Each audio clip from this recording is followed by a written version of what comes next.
Hello everyone. तो आज है हमारा revision day 18 fixed income CFA level 1 का। और आज हम एक बहुत इंपॉर्टेंट टॉपिक करेंगे और ये हमारा लास्ट पोर्शन है सीएफए का। ठीक है, इसके बाद जो टॉपिक्स आएंगे that will be connected to this topic and आप समझ सकते हो कि हम लोग अब फिक्स्ड इनकम का टुवर्ड्स द एंड में आ गए। ठीक है, आज का टॉपिक का नाम है फिक्स्ड इनकम सिक्योरिटाइजेशन। ठीक है, इसको आराम से समझेंगे, अपने को टेंशन नहीं लेने का है, धीरे धीरे सब कॉन्सेप्ट क्लियर होगा। ठीक है, कंसेप्ट का नाम क्या है? Fixed income securitization. करेक्ट। देखो, फिक्स्ड इनकम तो अपने को पता है क्या होता है। अपने को फोकस कहाँ करना है, अपने को माथा कहाँ लगाना है? We have to focus on the word securitization. Securitization का मतलब क्या होता है? ठीक है, तो सिक्योरिटाइजेशन का मतलब को समझने के लिए ना अपने एक स्टोरी देखते हैं। ठीक है, जैसा अपना तरीका है पढ़ने का, थ्रू स्टोरीज। तो सपोज एक लेंडर है, अपने हाथ में सपोज एक लेंडर है। ठीक है, लेंडर का काम क्या होता है? पैसा लेंड करना। तो उसने क्या करा, उसने पैसा लेंड किया। ठीक है, लेंडिंग करी है उसने। सपोज उसने लेंडिंग करी है 15% पर एनम पे। ठीक है, सपोज उसने लेंड करा है $10,000। सपोज उसने लेंड करा है $10,000। अब ये जो $10,000 जो उसने लेंड करा है, वो लेंड करने के लिए भी तो लेंडर के पास कहीं से रुपया आएगा। ठीक है, अब लेंडर के पास क्या ऑप्शन है रुपया लाने का? अगर ये लेंडर बैंक है तो उसको डिपॉजिट से पैसा मिल सकता है।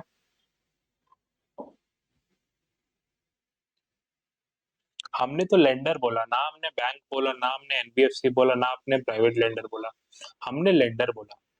ठीक है, डिपॉजिट से आ सकता है, इक्विटी से आ सकता है, which is capital infusion. Correct. ये तो फिर कंपनी बहुत टाइम से कोई दूसरा बिजनेस करी थी, अभी लेंडिंग भी कर रही है। ठीक है, तो अदर बिजनेस प्रॉफिट से आ सकता है।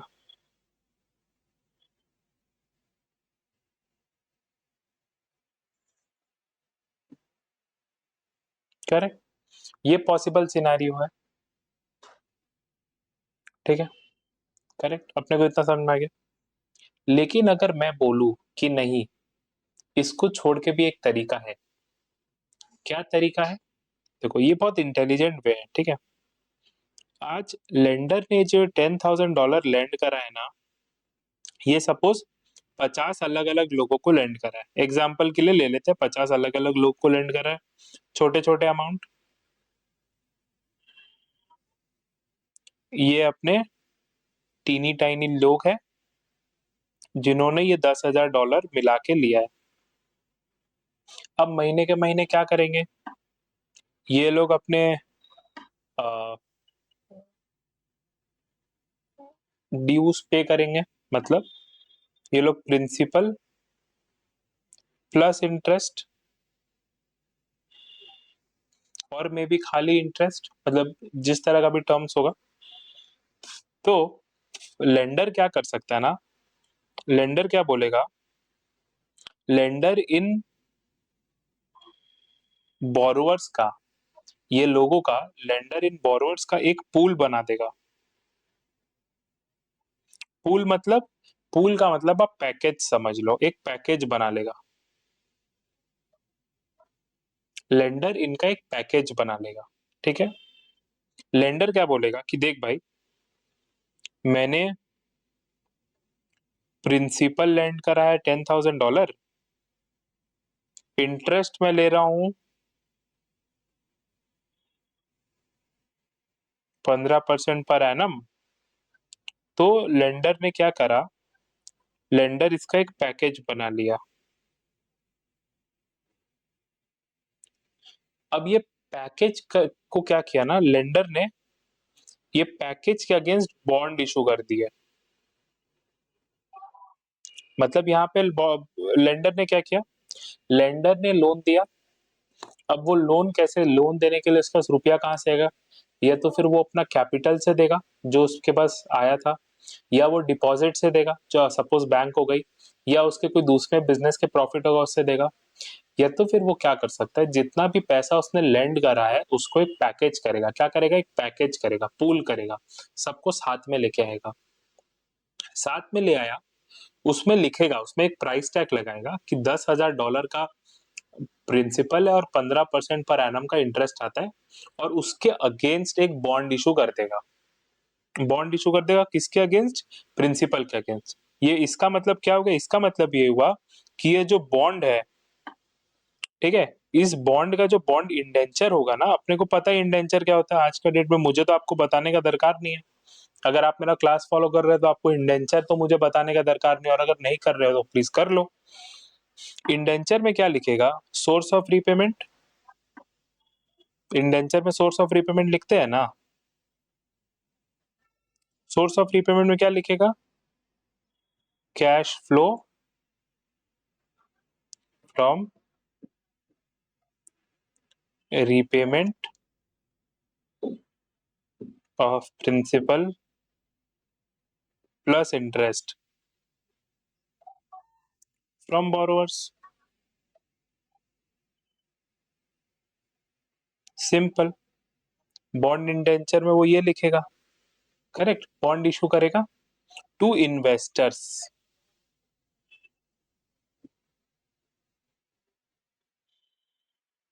समझे, और कितने पैसे उठा लेगा, मे बी आपका $10,000 उठा ले, या मे बी 9,000 उठा ले, या मे बी 11,000 उठा ले, डिपेंडिंग अपॉन मार्केट बाईटीएम क्या चल रहा है। और इस पे वो बोलेगा देख यार मैं ना 12% पर एनम का कूपन दे दूंगा। क्यों 12% पर एनम, ये जो 3% बचा ये इसका इनकम हो गया। अगर ये पूरा 15 दे देगा तो भैया ये फिर काम ही क्यों कर रहा है, 15 आया 15 दे दिया। तो क्या होता है, ये सब बॉन्ड का जो कूपन होगा यूजुअली वो रेट से कम होगा जो रेट पे लेंडिंग हो रही है, ठीक है। ये जो पूरा प्रोसेस हमने डिस्कस किया, जहां पे एक एंटिटी ने लोन दिया, लोन का एक पैकेज बनाया, और वो पैकेज के अगेंस्ट बॉन्ड इशू किया, ये प्रोसेस को बोलते हैं सिक्योरिटाइजेशन। तो मतलब हमने क्या बोला कि सिक्योरिटाइजेशन क्या है, सिक्योरिटाइजेशन क्या, सिक्योरिटाइजेशन एक प्रोसेस है।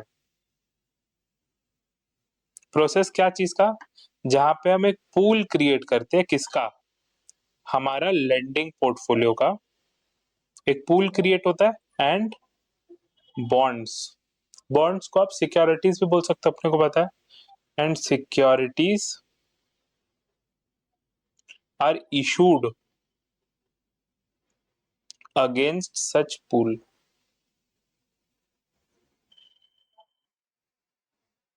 समझ में आ गया, अपने को क्लैरिटी हुआ दिमाग में, अपने को क्लैरिटी मिल रहा है कि सिक्योरिटाइजेशन होता क्या है। इसका मतलब क्या हुआ, एक बंदे ने लोन दिया 10 लोगों को, 10 लोगों का लोन का एक पैकेज बनाया और उसके अगेंस्ट बॉन्ड इशू कर दिए, बॉन्ड इशू कर दिए इन्वेस्टर को, इन्वेस्टर को बोला कि भाई वहां से पैसे आऊंगा तुमको दे दूंगा, तुम अभी मेरे को पैसे दे दो। सिंपल। समझा, समझ में आया क्या हो रहा है, मतलब मोटा मोटा क्या हुआ, यहाँ पे एक एंटिटी हुई,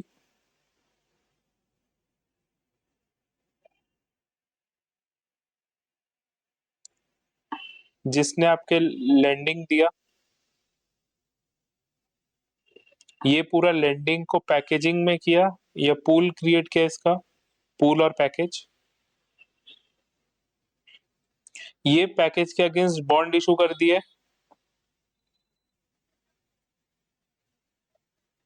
ये पैकेज के अगेंस्ट बॉन्ड इशू कर दिए, इन्वेस्टर्स आए बॉन्ड को बाई करने, और ये बॉन्ड्स के अगेंस्ट फंड रेस कर लिया। अब ये लेंडिंग पोर्टफोलियो मैंने करा है 15% पे, और ये जो बॉन्ड इशू मैंने करा है 12% पे, खत्म। ये क्या हो गया, 15% माइनस 12% जो होता है वो मेरा इनकम है। Simple simple. बेसिकली मैंने क्या करा, सिक्योरिटाइजेशन करके मैंने क्या करा, मैंने लिक्विडिटी जनरेट कर दिया मेरा इनलिक्विड एसेट का। आज एक सिंपल चीज समझो ना, अगर मैं एक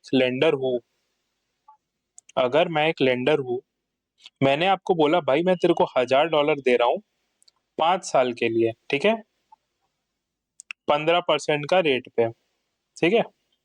और सपोज अगर 2 साल बाद मेरे को पैसे की दरकार पड़ गई $1000, तो मैं क्या तुम्हारे पास जाके बोल सकता हूँ भाई मेरे पैसे वापस कर, तू मेरे को पैसे वापस करेगा? खाली वो चीज सोच, अगर मैंने आपको 15% के ब्याज पे 5 साल के लिए पैसा दिया है और 2 साल बाद जाके मैं मांग रहा हूं तो आप मुझे पैसे वापस करोगे क्या? आप तो बोलोगे यार फक ऑफ, भाई मैंने पैसे तो 5 साल के लिए लिए। आप तो यही बोलोगे ना, भाई मैंने पैसे 5 साल के लिए लिए, तो मैं तो भाई 5 साल पूरा वापरूंगा, लेकिन मुझे 2 साल बाद ही पैसे चाहिए, तो मैं क्या करूंगा, मैं इसका पूल क्रिएट करूंगा और बोलूंगा भाई इन्वेस्टर जिसको आना है और ये पूल में इन्वेस्ट करना है, आइए मुझे पैसे दीजिए, इसका कैश फ्लो अब आपका। ये जो जो रिपेमेंट करेगा मैं सिंपल अपना कट काट के आपको दे दूंगा। समझ में आ रहा है? समझ में आ रहा है सिक्योरिटाइजेशन क्या होता है? मतलब एक साइड से लेंडिंग हुआ, उसके बाद पूल क्रिएट हुआ, पूल के बाद बॉन्ड्स इशू हुआ, बॉन्ड्स के बाद इन्वेस्टर्स आए और इन्वेस्टर ने फंडिंग कर दी। समझ रहे हो? फंडिंग कर दी, फिर लैंडिंग हुआ, फिर पूल क्रिएट हुआ, फिर बॉन्ड्स हुआ, इन्वेस्टर आए। ये साइकिल ऐसे घूमता रह सकता है, जिस लेवल तक आप मैनेज कर सकते हो ये साइकिल घूमता रहता है। समझ रहे? सिक्योरिटाइजेशन दिमाग में अपना घुस रहा है, इंपॉर्टेंट टॉपिक है इसलिए टाइम ले रहा है, बिकॉज 3-4 चैप्टर इसी के ऊपर है अब। तो अपने को सिक्योरिटाइजेशन का कॉन्सेप्ट क्लियर होना एकदम जरूरी है, ठीक है। अभी पढ़ लेते हैं फॉर्मेलिटी के लिए क्या लिखा है, बाकी तो अगर आपको मेरा एग्जांपल समझ में आ गया होगा तो उससे ही हो जाएगा। सिक्योरिटेशन क्या है? It is a process by which financial assets are purchased by an entity which then issue securities supported by cash flow from the financial asset। क्या लिखा है इसमें? क्या लिखा है ना, मैं बताता हूँ इसमें क्या स्टोरी लिखी है। सपोज इसमें इसमें क्या लिखा है, आपके पास एक एंटिटी है, एंटिटी ए, ठीक है। एंटिटी ए ने लेंडिंग दे के रखा है $10,000 का at a rate of 15% per annum 5 साल के लिए, ठीक है। ठीक है, अब 5 साल के लिए एंटिटी ए को कैश फ्लो आता रहेगा, करेक्ट। नॉर्मल सर्कमस्टेंसेज में 5 साल के लिए एंटिटी ए को कैश फ्लो आता रहेगा, करेक्ट।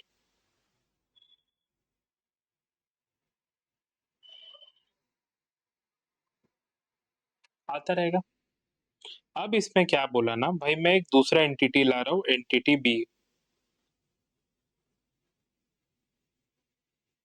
एंटिटी बी क्या करेगा ना, एंटिटी बी ए के पास जाएगा, एंटिटी बी ए के पास जाएगा, बोलेगा भाई ये जो तेरा लेंडिंग है ना, क्या, ये जो तेरा लेंडिंग है $10,000 का, ये तू मुझे बेच दे।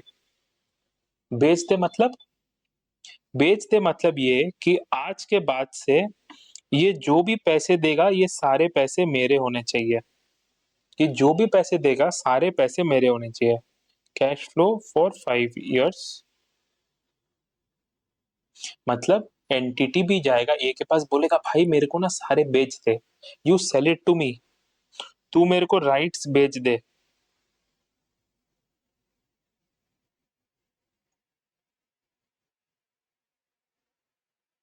समझा? मतलब तू मेरे को सारे लेंडिंग वाले पोर्टफोलियो के राइट्स बेच दे, अब ये जो पे करेगा वो मेरा होना चाहिए। तो भाई ए बोलेगा भाई मैं तेरे को क्यों दूं, मैं तो भैया उसको $10,000 दिया, मेरे को वो साल का 15% दे रहा है, मैं तेरे को क्यों दूं। तो बी क्या बोलेगा ना, देख तेरे को 15% मिल रहा है साल का, ठीक है। एक एग्जांपल ले ले, सपोज तू 5 साल में ना मोटा मोटा तेरे को इससे मिलने वाला है $18,000 ओवर 5 ईयर्स, करेक्ट। मोटा मोटा तेरे को ओवर 5 ईयर्स इतना ही मिलेगा।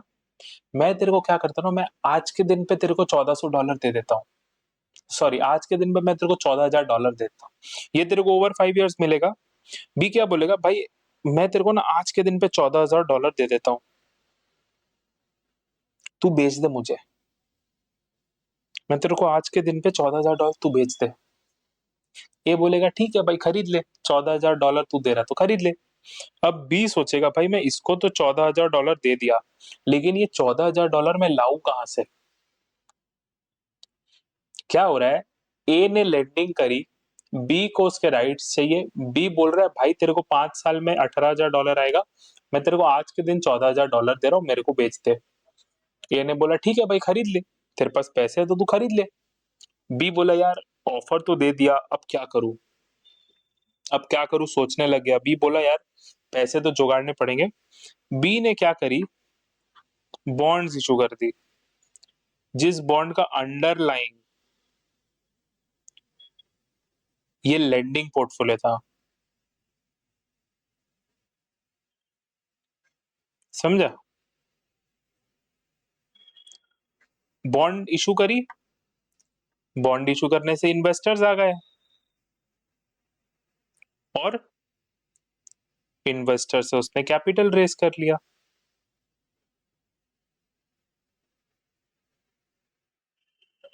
तो इन एसेंस हुआ क्या, अगर ये पूरा ट्रांजैक्शन आप देखोगे, अगर ये पूरा इधर कर देता थोड़ा, हम्म, अगर आप ये पूरा ट्रांजैक्शन देखोगे तो हुआ क्या भाई, इवेंचुअली क्या हुआ, ये जो 5 साल का एसेट था ना, ये जो 5 साल का एसेट था, इसके अगेंस्ट हमने आज ही पैसे उठा लिए। अब क्या होगा, जब जब ये पैसे देगा इन्वेस्टर्स को उनके पैसे मिलेंगे। अब क्या हुआ, इन अ लॉजिकल सर्कमस्टेंस, अगर लॉजिकली देखे, अब ये जो कैश फ्लो देगा ना, ये कैश फ्लो जाएगा इन्वेस्टर को, ये जो कैश फ्लो देगा ये कैश फ्लो जाएगा आप इन्वेस्टर को। ए ने अपना पैसा बना लिया, ए ने अपना पैसा बना लिया, द, कैसे पैसा बनाया, $10,000 दिए, $14,000 आज के दिन पे आ गया, ठीक है। बी क्या क्या है, बी का क्या बोलना, भैया मैंने तो अपने पैसे लगाए ही नहीं, ए ने पैसा लगाया था, ए ने पैसा उठा लिया, $10,000 लगाए, $14,000 उठा लिया। बी बोल रहा भाई मैंने तो अपने पैसे ही नहीं लगाए, उसको $14,000 दिया, इन्वेस्टर से $14,000 रेस कर लिया। बचा कौन, एक जिसने लेंडिंग करी है, दूसरा जिसने इन्वेस्टमेंट करा है। अब इनके आपस की चीज हो गई, बीच में खाली एक बी अपना कट लेते रहेगा। ये पूरा प्रोसेस को वहां पे बोला है सिक्योरिटाइजेशन, समझ रहे हो, ये पूरा प्रोसेस को बोला है सिक्योरिटाइजेशन, ठीक है। अभी आपने डिस्कस करे भाई प्रोसेस क्या है, ठीक है। अ बैंक मेकिंग लोन्स और a corporation extending credit to a customer, ठीक है। Also refer to as originator, originator कौन हुआ, अपने एग्जाम्पल में जो एंटिटी ए था ना, अपने एग्जाम्पल में जो एंटिटी ए था वही है ओरिजिनेटर, मतलब जो बंदा लोन देता है, जो बंदा ओरिजिनली लेंड करता है उसको बोलते हैं ओरिजिनेटर, ठीक है। The pool of asset refer to as collateral, जो लेंडिंग की अपन बात कर रहे थे ना $10,000, that is pool of assets. Sold to a separate legal entities refer to a special purpose entity, ये क्या है, इसको अपन डिस्कस करेंगे, खाली ये वाला पैरा हो जाने दीजिए। The special purpose entity issues fixed income securities supported by cash flows from the collateral. देखो ये ना बहुत स्पेसिफिक बात कर रहा है, ये जनरलाइज नहीं है, मैंने जो आपको समझाया ना वो जनरल अंडरस्टैंडिंग के था, यहाँ पे अब हम लोग एकदम स्पेसिफिक घुस गए क्या, अभी मैं बताता हूँ।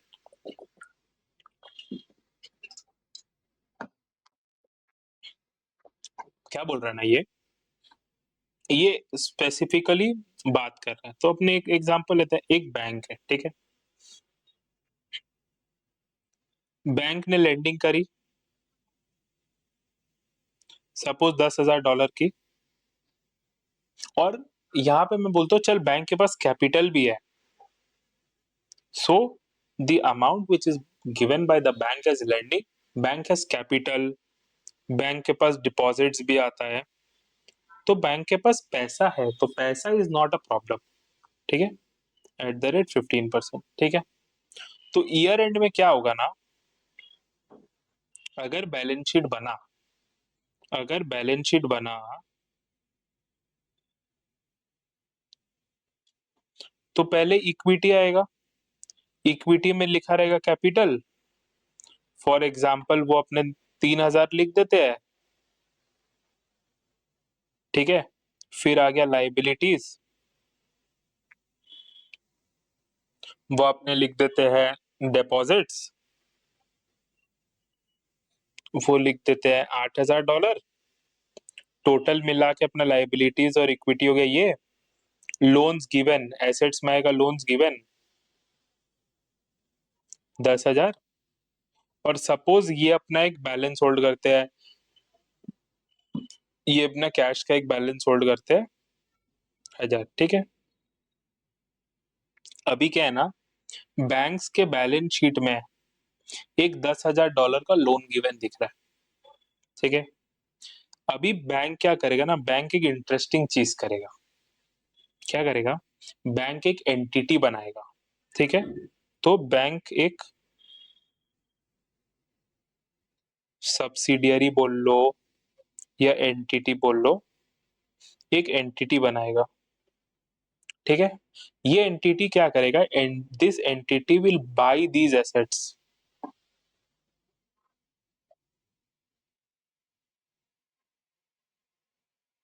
समझा? तो ये एंटिटी जो बना रहा है ये कुछ नहीं करेगा, ये खाली 10,000 का एसेट बाई कर लेगा और इसके बदले $14,000 दे देगा। और ये एंटिटी क्या करेगी ना, ये एंटिटी बॉन्ड्स इशू करेगी, ये एंटिटी अब बॉन्ड्स इशू करेगी, समझ रहे? ये एंटिटी बॉन्ड्स इशू करेगी और फिर ये एंटिटी मैनेज करेगी इन्वेस्टर्स को। तो इसके चक्कर में क्या हुआ, अब अगर अपने इसका बात करें, अब अगर अपने बैंक का अ, अब अगर बैंक का बैलेंस शीट का बात करें तो क्या दिखेगा, 3,000 इक्विटी में, 8,000 लाइबिलिटी में, ठीक है? एक बार मोटा मोटा समझते हैं, कैश में आपका दिख जाएगा 14 प्लस 1 15,000, और बचा हुआ अपना प्रॉफिट, कितना, 4,000 प्रॉफिट। ये मैं बहुत जनरलाइज वे में बोल रहा हूँ, ठीक है? इसको ऐसा मत कोई पकड़ के बैठ जाना कि सर बैंक का ऐसे ही बनता है, नहीं बनता है, मैं जनरलाइज बता रहा हूँ। बैंक में ये हो जाएगा, और जो एक दूसरी एंटिटी आई है, जो एंटिटी स्पेशली खाली ये एसेट खरीदने के लिए ही आई थी, उसमें क्या होगा, उसमें एसेट में आ जाएगा लोन्स गिवन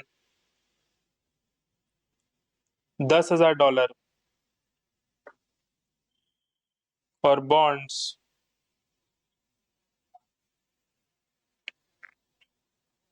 $10,000।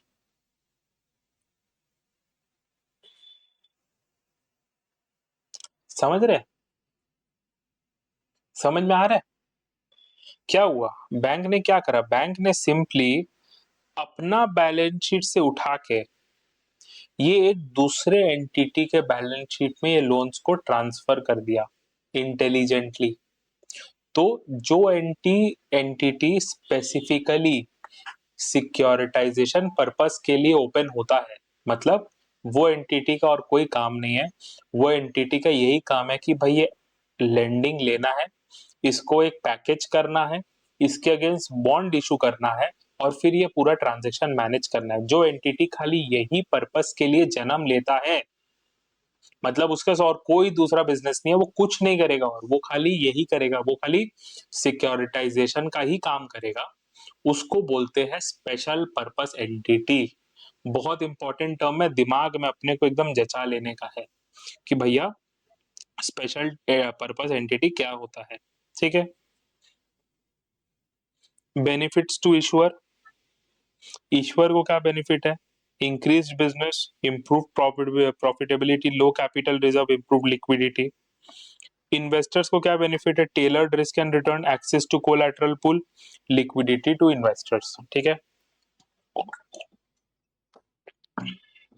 ये जो पॉइंट है ना, access to collateral pool without specialised resources and expertise, ये खाली ध्यान रख लेना। एमसीक्यू थोड़ा फेवरेट है इससे। इसका मतलब क्या है कि भैया देखो, जब वो एंटिटी बॉन्ड इशू करता है तो तुम वो बॉन्ड में इन्वेस्ट कर सकते हो। ठीक है। और वो बॉन्ड का नेचर क्या होगा? वो बॉन्ड का नेचर वही होगा जो वो लेंडिंग का नेचर है, क्योंकि बॉन्ड का जो कोलैटरल है, बॉन्ड का जो अंडरलाइंग है, वो तो वो अपना लेंडिंग का पूल है ना। तो बॉन्ड का भी नेचर वो लेंडिंग की तरह ही होगा। देखो एक चीज समझो, बॉन्ड का अंडरलाइंग क्या है? बॉन्ड का अंडरलाइंग वो लेंडिंग का पूल है, तो बॉन्ड का नेचर भी लेंडिंग की तरह होगा। और तुम एज एन इन्वेस्टर वो बॉन्ड में इन्वेस्ट कर सकते हो, लेकिन तुम्हारे पास क्या औकात है क्या वो लेंडिंग एक्टिविटी खुद से करने का? तुम बैंक हो क्या? तुम्हारे पास एम्प्लॉयज है क्या? तुम्हारे पास इंफ्रास्ट्रक्चर है क्या? तो तुम जिंदगी में वो लेंडिंग एक्टिविटी तो कर नहीं सकते। लेकिन लेंडिंग में कमाई बहुत है, इनकम बहुत है। अब वो इनकम का फायदा उठाना है, मजा उठाना है, तो कैसे उठाओगे? तो ये बॉन्ड में इन्वेस्ट करके तुम उस एक्टिविटी का मजा उठा सकते हो जो तुम ओरिजिनली नहीं कर सकते because of lack of resources and expertise. ये वही पॉइंट बोलता है। इसको समझ लेना, मतलब इसको जो मैंने बोला इसको ध्यान से समझ लेना दिमाग में। ये एक फेवरेट पॉइंट है। ठीक है। Benefits to economies and financial market, decreased liquidity risk, improves market efficiency, low financing cost, low leveraging. Risk to investors, cash flows from collateral to ABS investor are absolutely uncertain and can vary in size and time. यहाँ पे ABS क्या है? तो ये जो bonds issue होता है ना, इसको बोलते हैं एसेट बैक्ड सिक्योरिटीज।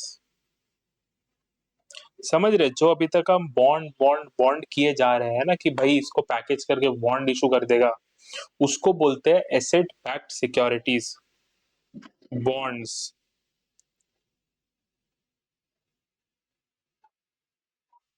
समझे? तो हमारे एग्जाम्पल में जो हम बॉन्ड बॉन्ड बॉन्ड बोल रहा था उसको बोलते हैं एसेट बैक्ड सिक्योरिटीज। ठीक है। Credit risk for the collateral is passed on to the investor in ABS. Systemic buildup of credit risk in ABS can create risk for the financial system. क्या बोल रहा है कि भाई, मैंने क्या बोला, एक बार बॉन्ड इशू हो गए तो हमने ये डायग्राम भी बनाया कि क्या हो रहा है। ये जो रिस्क है, क्या चीज का रिस्क? रीपेमेंट का रिस्क। ये जो रिस्क है, अब लेंडिंग से रिस्क इन्वेस्टर का है। बीच में एंटिटी ए ने पैसे बना लिए, एंटिटी बी को टेंशन ही नहीं है, तो लेंडर और इन्वेस्टर आपस में अपना देख रहे हैं, माथापच्ची कर रहे हैं, बीच में एंटिटी बी खाली थोड़ा मैनेजमेंट कर रहा है। तो लेंडिंग वाला रिस्क इन्वेस्टर को पास ऑन हो गया, इन्वेस्टर को तो रिस्क है ही। ठीक है। अभी देखो थोड़ा प्रोसेस देख लेते हैं, सिक्योरिटाइजेशन का प्रोसेस। ऑल तो देखने का रिक्वायरमेंट नहीं है क्योंकि हमने एग्जांपल देख लिया। एक बैंक है, बैंक को बोलते हैं यहाँ पे ओरिजिनेटर। ओरिजिनेटर क्यों? क्योंकि वो लोन देके ये पूरा प्रोसेस ओरिजिनेट करेगा। अब उसने, बैंक ने क्या करा? अब बैंक ने लोन दिया, लोन दिया। अब बैंक क्या करेगा? बैंक ने लोन को सेल कर दिया। सेल किसको किया? स्पेशल पर्पस एंटिटी को। स्पेशल पर्पस एंटिटी का काम क्या है? स्पेशल पर्पस एंटिटी का यही काम है कि वो लोन को पैकेज करके उसके अगेंस्ट सिक्योरिटीज इशू करता है, bundle it and then sell securities investors in securitize instrument. Simple, bank ने लोन दिया, ये लोन को बेच दिया स्पेशल पर्पस एंटिटी को, स्पेशल पर्पस एंटिटी बंडल करके सिक्योरिटीज इशू करे, इन्वेस्टर ने सिक्योरिटीज खरीद लिए। एकदम सिंपल प्रोसेस। समझे? लास्ट, अभी क्या है, ये लोन है, ठीक है। अभी क्या होगा, लोन के अगेंस्ट इंटरेस्ट और प्रिंसिपल पेमेंट आएगा। ओरिजिनली किसको आता, अगर ये पूरा सिक्योरिटाइजेशन का झमेला बनती नहीं करते तो ये जो इंटरेस्ट प्लस प्रिंसिपल पेमेंट है ये जाता बैंक को, लेकिन अब ये किसको जाएगा, ये जाएगा स्पेशल पर्पस एंटिटी को, ठीक है। स्पेशल पर्पस एंटिटी क्या करेगी, अपना जो कट है वो कट काट के सीधा ट्रांसफर कर देगी सिक्योरिटाइज्ड इंस्ट्रूमेंट के इन्वेस्टर्स को, समझे। अब ये लोग चोरी ना कर ले, मतलब ये भी तो हो सकता है ना कि भाई पैसे तो अभी भी एंटिटी बी को ही जा रहे हैं, पैसे तो सिक्योरिटाइज इंस्ट्रूमेंट के इन्वेस्टर्स को नहीं जा रहे हैं, पैसा तो अभी भी स्पेशल पर्पस एंटिटी को जा रहा है। अब स्पेशल पर्पस एंटिटी का पैसा आया और उसने बोला भाई एक काम करता हूँ, मॉरिशस के ट्रिप में चला जाता हूँ, भाड़ में जाए इन्वेस्टर्स, भाड़ में जाए उनके पैसे, तो ऐसा तो नहीं होना चाहिए। तो इसके लिए एक ट्रस्टी अपॉइंट होता है। ट्रस्टी कौन, ट्रस्टी मतलब चौकीदार। वो देखेगा कि भैया एंटिटी बी को पैसा आ रहा है तो वो दे रहा है कि नहीं, उसका नियत है कि नहीं, इन्वेस्टर्स का इंटरेस्ट प्रोटेक्टेड है कि नहीं। तो वो चौकीदार है, वो काम करता है इन्वेस्टर्स का इंटरेस्ट के लिए, ठीक है। Trustee appointed by invest for investor safety, समझे। और वो ट्रस्टी क्या है ना, वो ट्रस्टी कोई भी तरीके से एंटिटी बी से मिला हुआ नहीं होगा, पता चला ट्रस्टी अपॉइंट किए और ट्रस्टी खुद एंटिटी बी के साथ मॉरिशस घूमने चला गया, वैसा नहीं होगा। ट्रस्टी होगा जो इन्वेस्टर, ट्रस्टी होगा वो जो एंटिटी बी के साथ मिला हुआ ना हो, उससे इंडिपेंडेंट हो, समझे। तो ये है, अभी कुछ थोड़ा बहुत इधर उधर की बातें। Since bank and SP R separate legal entity, a decrease in financial position of bank will not affect the securities issued by SPA। देखो अब क्या बोल रहा है कि देखो, बैंक था, ठीक है, बैंक ने क्या करा, बैंक ने अपना लोन सेल कर दिया, किसको बेचा, एसपी को। अब एसपी ने उसके अगेंस्ट बॉन्ड इशू किया, ठीक है। तो अब मेरे को एक बात बताओ, ये बॉन्ड एक्चुअली है किसका, ये बॉन्ड एसपी का है कि ये बॉन्ड बैंक का है।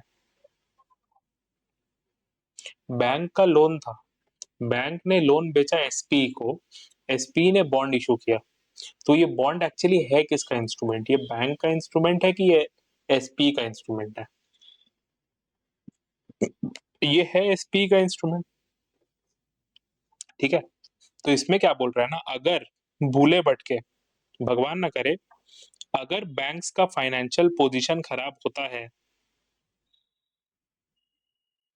अगर बैंक्स का फाइनेंशियल पोजीशन डिटोरिएट होता है तो it will not impact bonds. क्यों, क्योंकि भैया ये बॉन्ड्स तो है एसपी का, और एसपी और बैंक तो सेपरेट लीगल एंटिटी है। लेकिन अगर ओरिजिनली बैंक ने खुद से बॉन्ड्स इशू करे होते और लोन सेल नहीं किया होता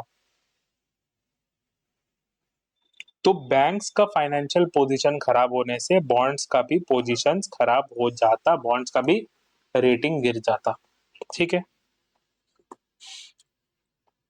hence they are known as bankruptcy remote from the originator. देखो ये नाम भी दिया, bankruptcy remote from the originator, ठीक है।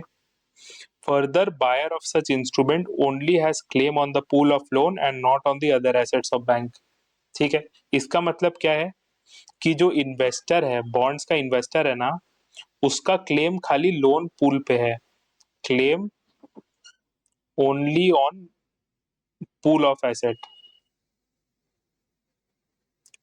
मतलब अगर सपोज अगर एसपी के पास एक बिल्डिंग है, एक ऑफिस है, एक कार है, और फिर एक पूल ऑफ एसेट्स है, और एसपी ने बॉन्ड इशू कर दिया और बॉन्ड में डिफॉल्ट हो गया, तो जो इन्वेस्टर है ना वो उसको खाली वो पूल के लिए लायबल होल्ड कर सकता है, वो ये नहीं बोल सकता कि भाई बिल्डिंग बेच के मेरे को पैसे दे। इन्वेस्टर उसको ये नहीं बोल सकता कि भाई ऑफिस बेच के पैसे दे, इन्वेस्टर उसको ये नहीं बोल सकता कि भाई गाड़ी बेच के पैसे दे, नहीं कर पाएगा, इन्वेस्टर के पास राइट ही नहीं है, investor investor does not hold that right, ठीक है। इंपॉर्टेंट डॉक्यूमेंटेशन, क्या डॉक्यूमेंटेशन होता है? परचेज अग्रीमेंट, किसके बीच में परचेज होगा? बैंक और एसपी के बीच में परचेज होगा। क्यों? क्योंकि लोन सेल हो रहा है। प्रोस्पेक्टस ऑफ सिक्योरिटीज कौन इशू करेगा? Issued by SP. किसको इशू करेगा? To investors. समझे? क्या क्या होगा उसके अंदर? Cash flow distribution, administration, service fees and terms of securitization. समझे? तो इसके साथ अपना वो रीडिंग भी खत्म। अगर आप देखोगे next class asset backed security के ऊपर ही है, इसीलिए हम लोगों ने डीप में इतना सिक्योरिटाइजेशन समझा। ठीक है, तो अपने नेक्स्ट क्लास मिलेंगे, वो होगा अपना रिवीजन डे 19। और अभी मैं आपको बता दूं कि हम लोग अप्रोच कर रहे हैं towards the end of finance fixed income का रिवीजन। तो होप सो आपका प्रिपरेशन अच्छा चल रहा होगा। अगर आप वीडियो नहीं देख रहे हैं तो प्लीज देख लीजिए। I am trying to make it as time efficient as possible. आधा आधा घंटा में एक एक पूरा रीडिंग निपटा रहा हूँ। तो आप मोटा मोटा देखोगे तो 9 से 10 घंटा के अंदर पूरा फिक्स्ड इनकम आपको रिवाइज करके दे दूंगा। ठीक है, तो मेरा यही सजेशन है, प्लीज नहीं चालू किया चालू कर लो। अगर पहली बार भी देख रहे हो तो एकदम मस्का की तरह समझ में आएगा, कोई दिक्कत नहीं होगा। हार्ड टॉपिक्स तो मैं वैसे भी समझा रहा हूँ। I am not even thinking कि आपको रिविजन है। हार्ड टॉपिक्स तो मैं पूरा बेसिक से समझा रहा हूँ। ठीक है, तो अपने अगला क्लास में मिलेंगे जहाँ पे अपने करेंगे asset backed securities. Okay, bye.